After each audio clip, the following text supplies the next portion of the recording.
What a beautiful morning in the 100-acre woods. I'm so glad I finally finished The Wealth of Nations. Now it's time to water my garden. With my fresh produce, I can finally start my business all on my own. I'm doing all this work, there's no way I'm sharing it with anyone. Yeah, let's get it. Yeah, communist. What could be more beautiful than a thriving business with no government intervention? Now time for some tea. Keynes, I've told you so many times, it's expansion, peak, recession, and trough. Expansion is the period of growth of real GDP and the recovery from recession. The peak is the point in time where the real GDP stops expanding and begins to decline. Recession is the decline of real GDP, lasting at least 2 quarters or more. Through is the point in time when real GDP stops declining and begins to expand. Expansion and contraction is the business cycle. I'm so clumsy. Make way for the chairman. I'll Please, save Ben, the no need tea. to push. I already outlook everything in the Fed anyways. I really have heard enough of his stupid fiscal policy already. Not to brag, but I also run the Federal Open Market Committee. We regulate monetary policy, which is the expansion or contraction of the money supply in order to influence the cost and availability of the credit. I need to talk to Karl Marx. That damn communist lived down that road. Communist for everyone! China does it, come on! Capitalism is better. It is where private citizens own and use the factors of production in order to generate profits. Here, look at this graph.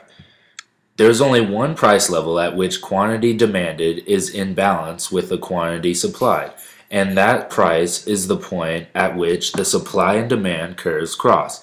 The law of supply and demand predicts that the price level will move towards the point that equalizes quantities supplied and demanded. Oh, that Adam guy is just blabbing. Yeah. Steal disciples. Yeah. We're poor. Yeah. We don't have hard work. We're all equal here. We're equal. Communism will never work. Of course it does. I'm the father of communism. Not again. Sharing is caring, Adam.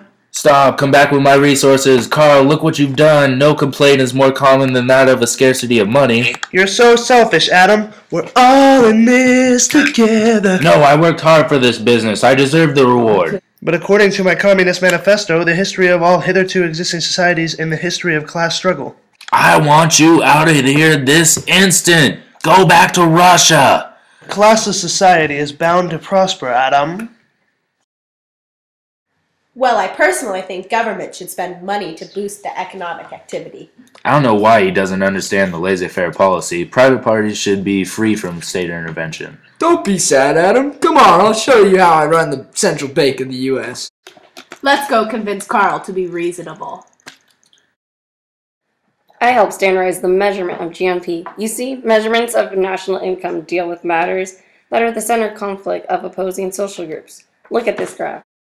According to the Kuznets curve, economic inequality increases over time while the country is developing, and then after a certain income is attained, inequality begins to decrease.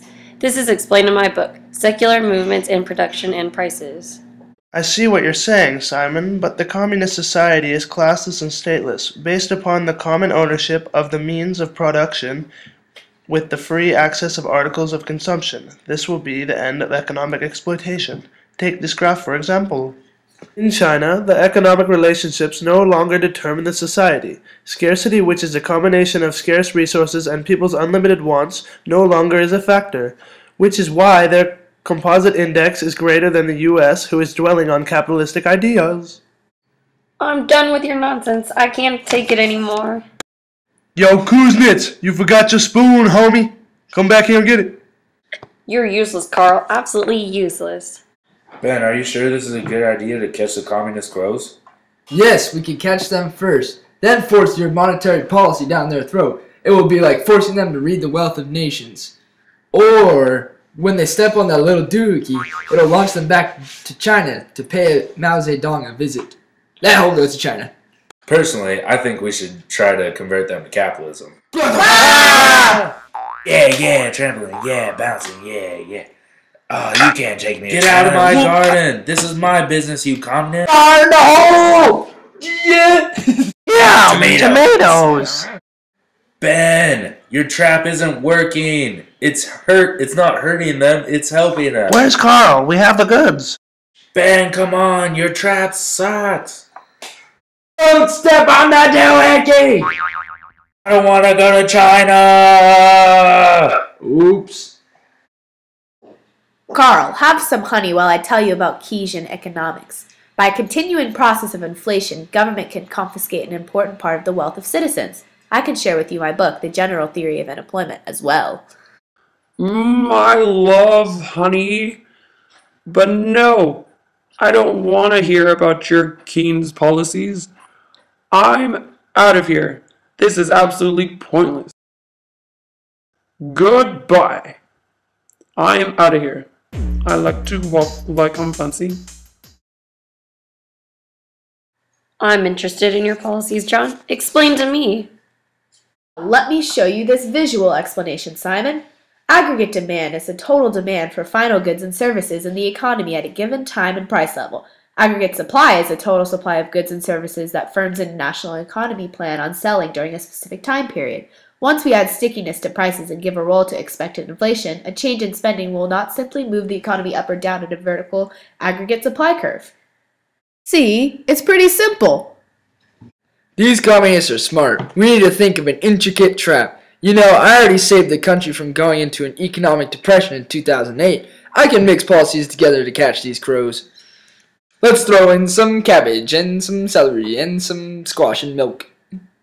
What do you guys believe in the Fed, Ben Shalom Bernanke?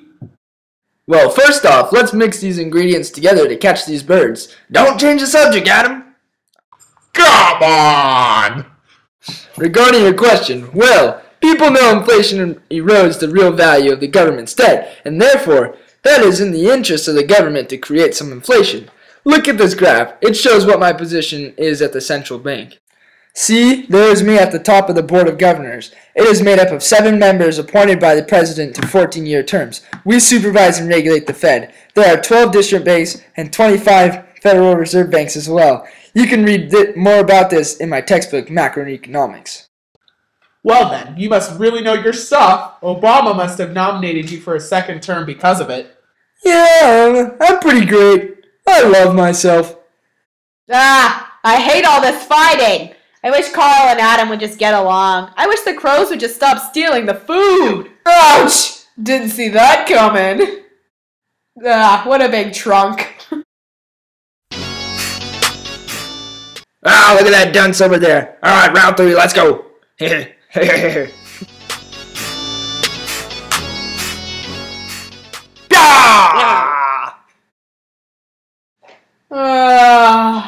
My head hurts from all this. I'm just gonna take a nap.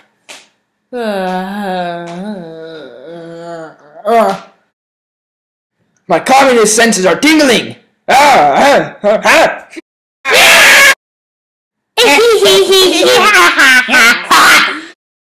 I wish you just summer communists would just listen to our policies. No, we don't want to listen to your policies. My friend Ben's fiscal policy is the use of government expenditure and taxation to influence the economy. See, not that bad. Well, See? It works, it works, it works! at least there's some government intervention. Come on. Sometimes I like to play dress up. Don't forget your perfume, Carl. Carl! The crows and I understand each other. That's interesting. Don't mind my costume. I know I look good. I pull off the pink hat pretty well if I don't say so myself. Come on, crows, let's go back to Russia. I guess the 100-acre woods isn't meant for communism. Maybe we can stop by North Korea. I heard they eat dogs. Wait, so it's settled then? That's it? Yeah, we will go back to Russia. I realize now every country needs a different policy. Well, before you go, let's have a tea party. Guess what? I spit this tea.